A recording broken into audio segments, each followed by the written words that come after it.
All right, January 2014, we're going to do a canning class. I went to one here a week ago, and we're going to try a bunch of different stuff. Okay, first off, we've got people who brought over some pork tenderloins. We've got some venison roast.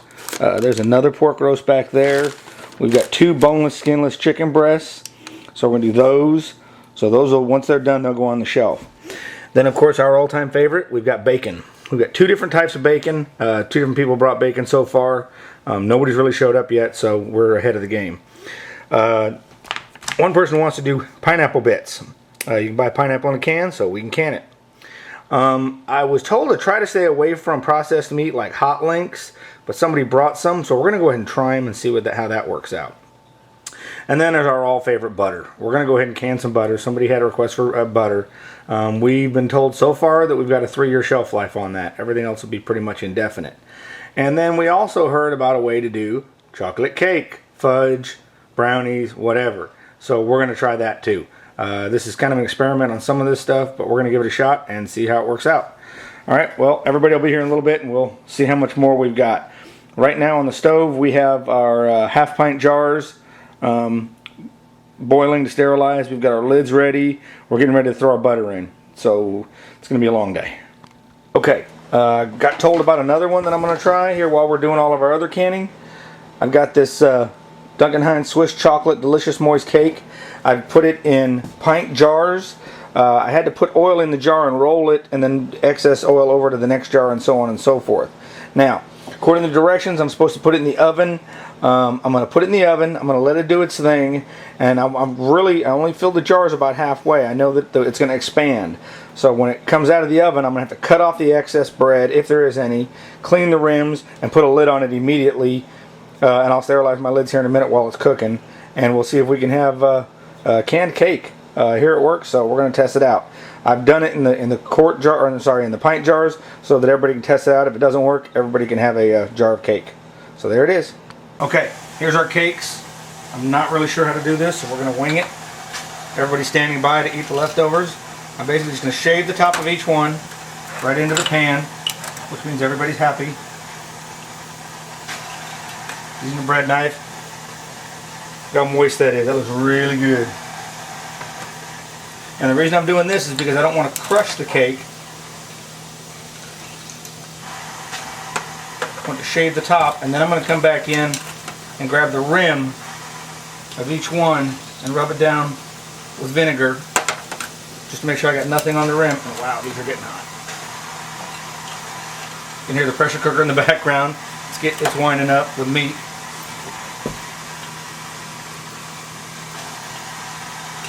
This one probably needs to clean up on the side too.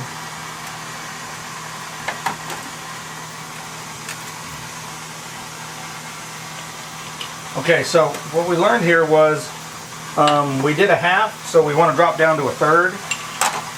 I'm going to grab my vinegar over there.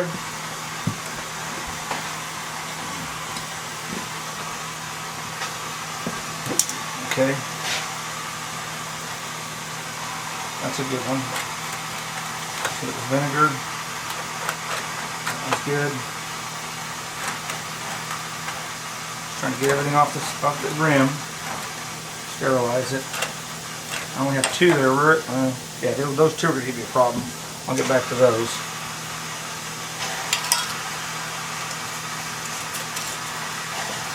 Now my lids were all heated and sterilized, but my rings are not, so I can set my rings down. I can grab them by the rings once I get them on.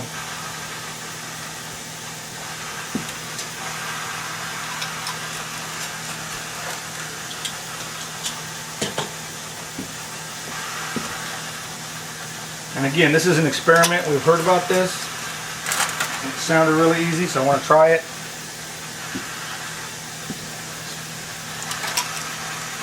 You know, if it doesn't turn out, then hey, I've lost one box of cake mix.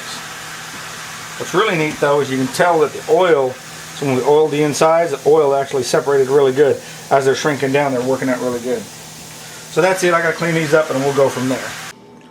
Alright, here's some of what we got from the last, I guess mostly yesterday and a little bit today. We did six pounds of chicken. We ended up with I'm missing a chicken somewhere. There's another chicken somewhere. But here's 5 quarts, and I know there's a pint of chicken floating around in here somewhere. It's probably somebody already got that. That's what it was. So that was 6 pounds of chicken. We've got it in a little over 6 jars, or five jars and a pint. This is bacon. We have well into 2 cases of bacon. I know I've got 2 in the fridge. People took some last night. I mean, as people were leaving, they were taking some samples. There's bacon right there. Looks. Let me get over here so it's centered on it. Some of it's a little wet, and then some of it that's sat a little longer, you'll see has some grease in it. And that's good, because not only we are preserving bacon, but we're preserving grease, which is hard to keep. Right here we have, this is butter.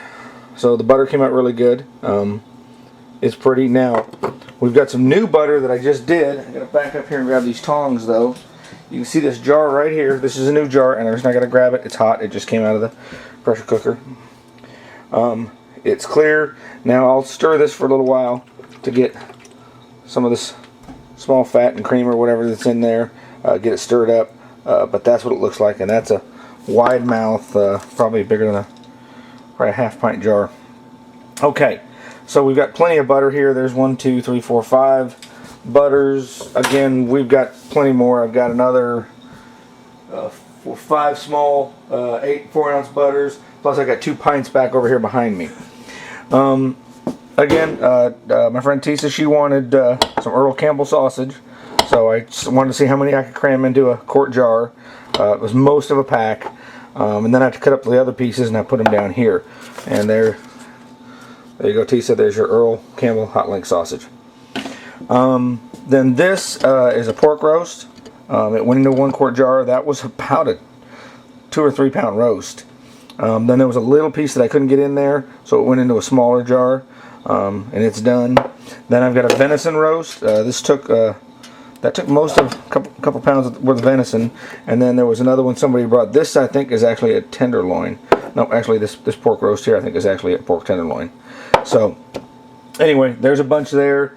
Then there's the exciting one that we're still going to play with. This is cake. It's chocolate cake. We had to cut off the top. That'll be in one of the other videos where I specify the meats are going to be separate from the cakes and that kind of stuff, and the bacon and the meat and the butter and all that. So anyway, it's been an exciting 36 hours doing all this stuff. The cake is really a big experiment. We're going to see what the cake, how it works out week by week. We'll open one after a week and then open another one after a month and so on and so forth, and see what the shelf life on cake is. Alrighty, well there you go. That's about half of what was here, and people have already taken a bunch more, and we've got some in the fridge. A couple of jars didn't seal. So there you have it.